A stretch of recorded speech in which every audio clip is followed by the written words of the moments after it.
In the hush after a storm of blood and cherry blossoms, for broken seasons reach for one another's hands and declare that survival itself is rebellion. Episode 9 is not merely a turning point, it is a quiet revolution of the heart, where the choice to keep living becomes the most radical act of love imaginable. The episode feels like the first tentative rays of sunlight piercing through weeks of unrelenting rain. Grief and resolve intertwine in a delicate, aching dance. There is exhaustion, yes, but also the fragile, luminous hope that blooms when isolated souls decide they will no longer face the darkness alone. It is tender, defiant, and deeply cathartic. The episode opens in the raw aftermath of trauma. Rosei wakes from nightmares of that fateful day, the memory of Hinagika's desperate confession still echoing in his soul. "Don't die. Will you live for me?" These words have become his anchor. Across the divide, Hinagiku and Sakura carry their own burdens, pushing through exhaustion to manifest spring at breakneck speed, all while their hearts remain with the kidnapped Nadeshiko. What follows is a masterful convergence. Rosei and Ateko reach out to Sakura, offering alliance. The conversation between Sakura and Rosei crackles with years of complicated history, resentment, gratitude, shared pain, and reluctant respect. Meanwhile, Hinagika's quiet determination shines through as she insists on finishing her duties quickly so she can join the search for Nadeshiko. The summer agents, Ruri and Ayam, extend their hands in friendship, turning individual suffering into collective strength. The emotional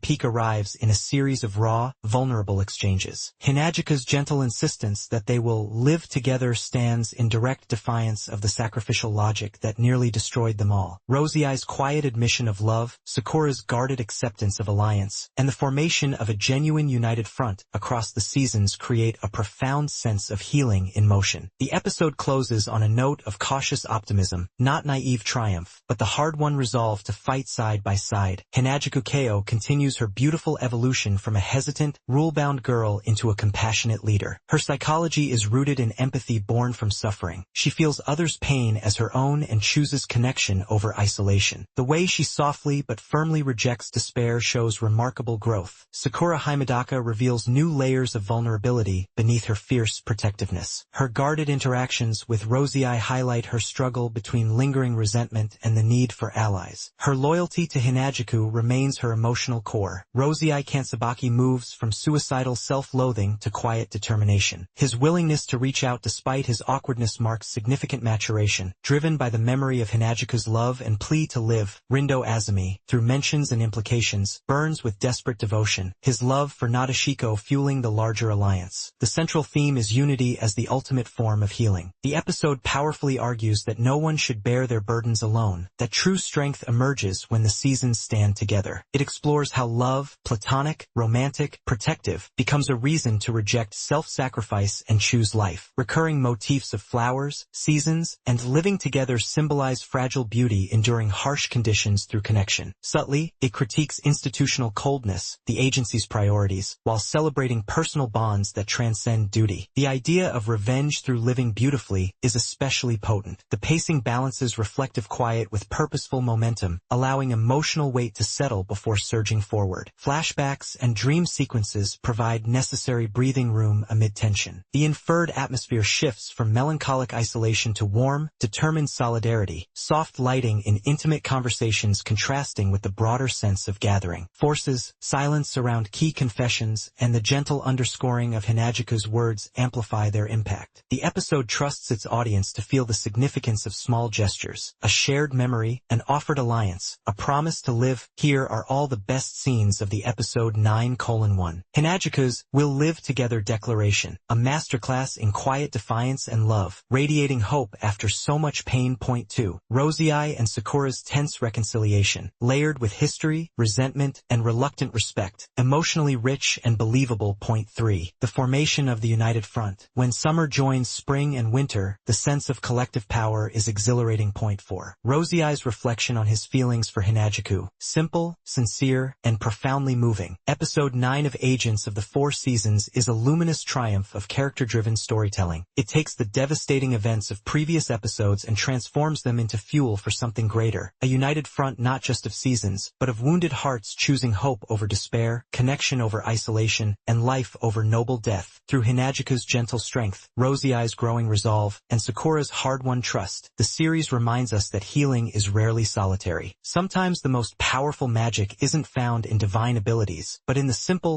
radical decision to stand together and declare, "We will live." The united front has formed, and as spring continues its determined march across the land, you cannot help but root for these characters with your entire heart. This is anime at its most emotionally intelligent and soul-nourishing, the kind that leaves you believing, against all odds, in the quiet power of chosen family, an unforgettable chapter that elevates the entire season. The blossoms are opening, the alliance is born, and the story is only growing more beautiful.